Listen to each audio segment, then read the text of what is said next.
Microsoft વર્ડમાં મિત્રો આજે આપણે કોઈપણ એમાઉન્ટનો ટોટલ કઈ રીતે કરવો, પર્સન્ટેજ કઈ રીતે કાઢવા, જે રીતે આપણે એક્સેલમાં સમ પર્સન્ટેજ કાઢીએ છીએ તે રીતે જ આપણે માઇક્રોસોફ્ટ વર્ડમાં પણ ટોટલ કરી શકીએ છીએ. તેના વિશે આ વિડીયોમાં શીખીશું. નમસ્કાર મિત્રો, શિવસાગર ગાઈડ ચેનલમાં આપ સૌનું ફરી હાર્દિક સ્વાગત કરું છું. ચેનલ પર નવા હો તો મિત્રો અમારી ચેનલને સબસ્ક્રાઇબ કરી લેશો. આ પ્રકારના વિડીયોઝ હંમેશા અમારી ચેનલ પર પબ્લિશ કરવામાં આવે છે. વર્ડ, એક્સેલ, ટેલી, પાવરપોઈન્ટ, સરકારી ભરતીની માહિતી. સાથે અમારી બીજી ચેનલ શિવસાગર સ્ટડી હિન્દીમાં છે, ત્યાં પણ આ પ્રકારની માહિતી હિન્દીમાં પબ્લિશ કરવામાં આવે છે.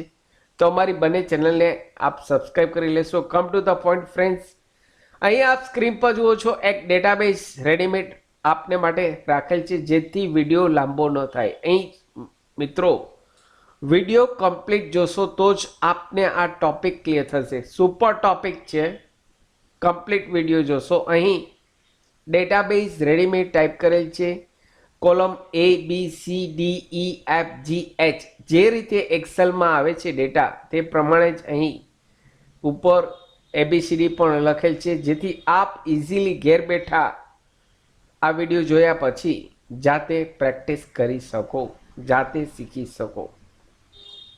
અહીં સિરિયલ નંબર હેડિંગ આપેલ છે, item, quantity, rate, total, SGST, CGST, grand total. Serial number 1 2, item, quantity, rate, total. હવે વર્ડની અંદર મિત્રો બાય ડિફોલ્ટ જે ડેટાબેઝ સેટ કરેલ હોય છે તે પહેલું column A1, A2, A3, A5 તે રીતે સેટ હોય છે. એક્સેલમાં જે રીતે આપણે સેલ એડ્રેસ હોય છે તે રીતે જે રીતે એક્સેલમાં સેલ એડ્રેસ હોય છે તે જ રીતે અહીં વર્ડમાં પણ આ સેલ એડ્રેસ બાય ડિફોલ્ટ હોય છે. દાખલા તરીકે બી કોલમ છે તો B1, B2, B3, B4, B5. તો અહીં માત્ર સેલ એડ્રેસ ઉપરથી આપણે અહીં આ એમાઉન્ટનું પર્સન્ટેજ અને ટોટલ કરીશું. તો કઈ રીતે કરવું અહીં ધ્યાનથી મિત્રો જોશો. એક ડેટાબેઝ કરેલ છે. હવે હું સેકન્ડ ડેટાબેઝ કીબોર્ડ અહીં આપેલ છે, તેનો ટોટલ આપણે કરીએ, પર્સન્ટેજ કાઢીએ. તો અહીં તેમના માટે મિત્રો લેઆઉટ મેનુમાં ફોર્મ્યુલા ઓપ્શન આપેલ છે. લેઆઉટમાં ફોર્મ્યુલા ઓપ્શન આપેલ છે, ત્યાં અહીં ફોર્મ્યુલા આવશે. ત્યાં જે ફોર્મ્યુલા આવે તે ડિલીટ કરી ઇઝ ઇક્વલ ટુ અહીં કોલમ કયું છે, ઈ કોલમ. ધ્યાનથી મિત્રો સાંભળજો. ઈ કોલમમાં કોલમ નંબર રો નંબર 4 એટલે કે E1, E2, E3, E4 8250 8250 જે ટોટલ આપેલ છે તે કયા સેલ એડ્રેસમાં છે તો E4માં છે. તો અહીં E4 ટાઈપ કરીશ, ત્યારબાદ સ્ટાર આપીશ, ત્યારબાદ 2.5, ત્યારબાદ પર્સન્ટેજની સાઇન અને ઓકે જેવું કરશો એટલે જોયું મિત્રો અહીં 8250ના 2.5% નીકળી ગયા. ફરીથી હું અહીં રિપીટ કરું છું મિત્રો. સેકન્ડ કોલમ Gમાં જાઉં છું, ત્યાં ફોર્મ્યુલામાં જઈશ, ત્યારબાદ અહીં ફરી બેકસ્પેસ આપીશ, અહીં ફરી ઇઝ ઇક્વલ ટુ આપી E4 સેલ એડ્રેસ E4 છે, ત્યારબાદ 2.5%ની સાઇન ઓકે આપીશ અને જેવું કરીશ એટલે અહીં મિત્રો ઓટોમેટિક આવી જશે. હવે આ બધાનો ટોટલ કરવો છે.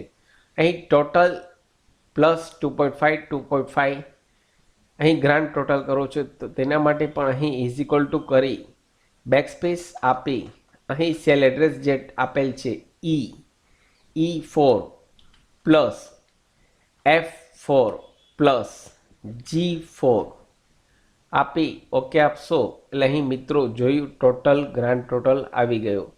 તો આ રીતે આપ માઇક્રોસોફ્ટ વર્ડમાં પણ ડેટાબેઝ તૈયાર કરી શકો. ફરીથી રિપીટ કરું છું મિત્રો.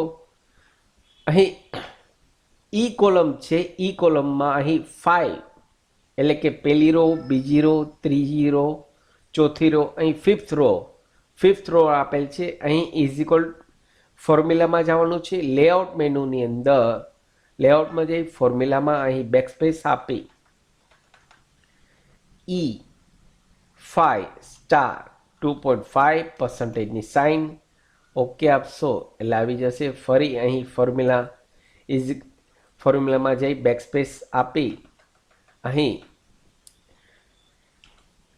ઇઝિકલ ટુ કરી E5*2.5%ની સાઇન અને ઓકે આપશો એટલે અહીં આન્સર આવી જશે. હવે આ ત્રણેયનો ટોટલ કરવા માટે ઇઝિકલ ટુ કરી E5 plus F5 plus G5 અને ઓકે આપશો એટલે ટોટલ આવી ગયો મિત્રો. તેમ અહીં લાસ્ટનું ટોટલ કરવા માટે ફરી લેઆઉટ મેનુમાં મિત્રો અહીં લેઆઉટ મેનુમાં જવાનું છે. હોમ મેનુમાં હોય, ઇન્સર્ટ મેનુમાં આપનું કર્સર હોય તો અહીં લેઆઉટ મેનુમાં જવાનું છે. લેઆઉટ મેનુ આવે નહીં તો અહીં સપોઝ અહીં આપનું કર્સર બારે હશે, ટેબલની બારે હશે તો લેઆઉટ મેનુ આવશે નહીં. તો અહીં ટેબલની અંદર ક્લિક કરવાનું છે. અહીં ફોર્મ્યુલામાં જઈ બેકસ્પેસ આપી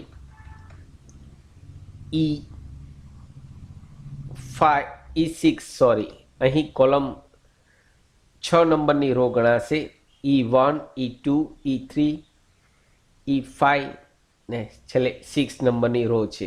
અહીં હેડિંગની જે છે E1 અને E2 છે.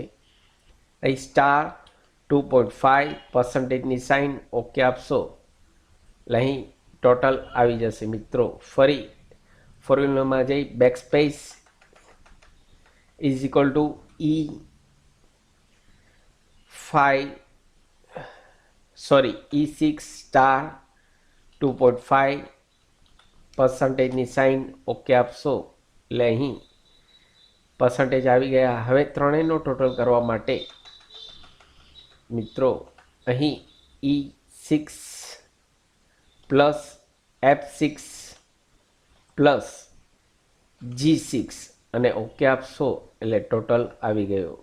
અહીં નીચે સેલ એડ્રેસ રેડીમેડ આપને આપેલ છે. આપની ઇઝી ભાષામાં આપ ઘેર બેઠા જાતે કરી શકો તેના માટે અહીં ચાર્ટ પણ બનાવી આપેલ છે કે A1, A2, A3, A4 તે પ્રમાણે અહીં cell address by default word લે છે.